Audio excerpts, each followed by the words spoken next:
ముందుగా తెలంగాణ ప్రజలందరికీ కూడా నూతన సంవత్సర శుభాకాంక్షలు తెలియజేస్తా ఉన్నాను. ఈ సంవత్సరం అంతా కూడా తెలంగాణ ప్రజలందరి జీవితాల్లో మంచిగా జరగాలని చెప్పి మీరు కోరుకున్న పనులన్నీ నెరవేరాలని చెప్పి మనస్ఫూర్తిగా ఒక ఆడబిడ్డగా కోరుకుంటాను. మరి ఇవాళ నేను రాజీనామా చేసి దాదాపుగా 4 నెలలు, రేపు 3వ తారీఖు అయితే 4 నెలలు అవుతుంది. కానీ ఇంతవరకు గౌరవ కౌన్సిల్ చైర్పర్సన్ గారు నా రాజీనామాను ఆమోదించలేదు. అందుకనే ప్రత్యేకించి ఇవాళ వారి నుంచి కలిసి మరి నా రాజీనామాను ఆమోదించే ముందు నాకు ఒక్కసారి కౌన్సిల్లో మాట్లాడే అవకాశం ఇవ్వాలని చెప్పి వారిని రిక్వెస్ట్ చేయడం జరిగింది.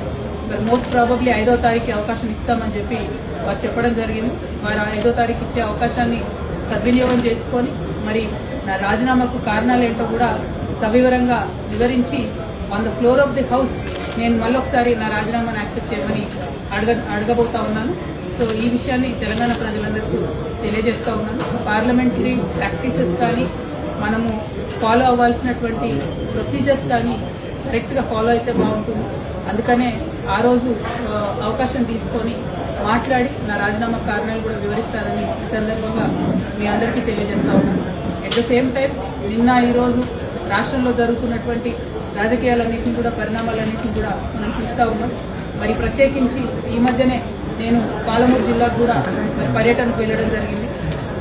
10 ఏళ్ల బీఆర్ఎస్, 2 ఏళ్ల కాంగ్రెస్ లో కూడా పాలమూరు రంగారెడ్డి ప్రాజెక్ట్ అనేటటువంటిది 1 ఎకరానికి కూడా నీళ్లు ఇవ్వలేకపోయినటువంటి మాట 100% వాస్తవం. అయితే 10 సంవత్సరాలు బీఆర్ఎస్ ఈ ప్రాజెక్టు సాగదీసిందని చెప్పి నిన్న గౌరవ ముఖ్యమంత్రి గారు ఏవైతే విమర్శలు చేసినారో అవి మాత్రం నేను తీవ్రంగా ఖండిస్తా ఉన్నాను. ఎందుకంటే ఒక ఉద్యమ నాయకుడిని పట్టుకొని టెర్రరిస్ట్ కసబ్తో కంపేర్ చేస్తూ ఒకసారి ఉరేయాలి, రాళ్లతో కొట్టాలి అనేటటువంటి మాటలు ఏవైతే మాట్లాడిందో అది ముఖ్యమంత్రి పదవిలో ఉన్నటువంటి వ్యక్తులు మాట్లాడే మాటల్లాగా లేవు. దీన్ని మేము చాలా తీవ్రంగా ఖండిస్తా ఉన్నాం. మరి ప్రత్యేకించి నేను కేసీఆర్ గారు బిడ్డగా రేవంత్ రెడ్డి గారు అట్లాంటి మాటలు మాట్లాడుతూ ఉంటే నా రక్తం మరిగిపోతా ఉంది. ఎందుకోసం అంటే చేసినటువంటి ఉద్యమం, చేసినటువంటి త్యాగం, వచ్చినటువంటి రాష్ట్రం డెఫినెట్ గా కేసీఆర్ గారి ఉద్యమ ఫలితమే. మరి వాళ్ళ అదే రాష్ట్రానికి ముఖ్యమంత్రి అయినటువంటి వ్యక్తి కేసీఆర్ గారి చిత్తశుద్ధిని శంకిస్తా ఉంటే నేను రిక్వెస్ట్ చేస్తా ఉన్నాను, కేసీఆర్ గారే డైరెక్ట్ గా హౌస్ కు వచ్చి మరి ఇటువంటి ఆరోపణలు చేసేటటువంటి వాళ్ళ నోర్లన్నీ మూతపడేలాగా చేయాలి. ఎందుకంటే సోర్స్ జూరాల నుంచి శ్రీశైలం ఎందుకు మార్చారు అనేది కేసీఆర్ గారికే బాగా తెలుసు. అట్లా కాకుండా ఈ బబుల్ షూటర్స్ గా చెప్పుకునేటటువంటి వాళ్లకు డిప్యూటీ ఫ్లోర్ లీడర్ పదవులు ఇచ్చి మరి వారితో జవాబు చెప్పిద్దామంటే ప్రజలకైతే విషయం అర్థం కాదు, మ్యాటర్ పోదు. మరి బబుల్ షూటర్ల వల్లనే ఈ ట్రబుల్ అంతా వచ్చింది. ఈ బబుల్ షూటర్ల వల్లనే మొదటి ప్యాకేజ్ దెబ్బపడ్డది. ఈ బబుల్ షూటర్ వల్లనే పాలమూరు రంగారెడ్డి లాంటి ప్రాజెక్టులు చాలా పెద్ద ఎత్తున ఇబ్బంది పడ్డాయి. మళ్ళా వాళ్ళకే పెత్తనం ఇచ్చి, వాళ్ళకే డిప్యూటీ లీడర్లు ఇచ్చి మరి అసెంబ్లీకి కేసీఆర్ గారు రాకపోతే మాత్రం బీఆర్ఎస్ పార్టీని ఆ భగవంతుడు కూడా కాపాడలేడు. In the interest of the people of Telangana KCR గారు వస్తే బాగుంది. ఎందుకు మాటలు పడాలి? తెలంగాణ ఉద్యమంతో సంబంధం లేనటువంటి వ్యక్తులు, ఏదో అనుకోకుండా అందలం ఎక్కినటువంటి వ్యక్తులతోని కేసీఆర్ గారు మాటలు పడే అగత్యం రాకూడదని ఒక బిడ్డగా నేను చెప్తా ఉన్నాను. అది పక్కన పెడితే రాజకీయంగా ఈ 2 సంవత్సరాల్లో అధికారంలో కాంగ్రెస్ కూడా 1 ఎకరానికి కూడా పాలమూరులో అదనంగా నీళ్లు ఇవ్వలేదు. ముఖ్యమంత్రి గారు నిన్న ప్రెస్ మీట్ పెట్టి చాలా మాటలు మాట్లాడిండ్రు, చాలా ప్రగల్భాలు పలికిండ్రు. నిజంగా మీరు పాలమూరు బిడ్డ అయి ఉంటే సరే, పాలమూరు రంగారెడ్డికి రకరకాల లీగల్ కాంప్లికేషన్స్ ఉండొచ్చు, కానీ బీమాకి ఏమైంది, నెట్టెంపాడికి ఏమైంది, మీరు ఎందుకు వాటి మీద దృష్టి పెట్టలేకపోయారు? అదేవిధంగా తుమ్మిళ్ళకి ఏమైంది, కల్వకుర్తికి ఏమైంది? ఇవాళ మొత్తం ఫుల్ వాటర్ వస్తా ఉన్నాయా? కల్వకుర్తిలో 2 మోటార్లు రిపేర్ ఉంటే ఇంతవరకు ఎందుకు రేవంత్ రెడ్డి గారు 1 అడుగు ముందుకేసి 1 రూపాయి దానికి ఇవ్వలేదు? బీమా హాఫ్ కెపాసిటీకి అలా సప్లై చేస్తా ఉంటే ఎందుకోసం ముఖ్యమంత్రి గారు దాని మీద మాట్లాడతారు? ఎట్టెంపాడు మేము డైరెక్ట్ గా రిజర్వాయర్లు అన్ని చూసి వచ్చినాం. 4 టీఎంసీ రిజర్వాయర్ అన్న కాడ 2 టీఎంసీ కూడా నీళ్లు లేవు. ఎందుకు దాని మీద ముఖ్యమంత్రి గారు మాట్లాడతలేరు?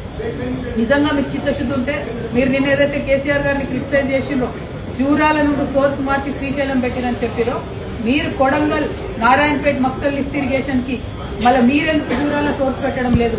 మీరెందుకు లక్ష్మీదేవిపల్లి రిజర్వాయర్ కట్టడం లేదు? మీరెందుకు భీమా నుండి సోర్స్ పెడుతున్నారు? అక్కడ నీళ్లు లేవు.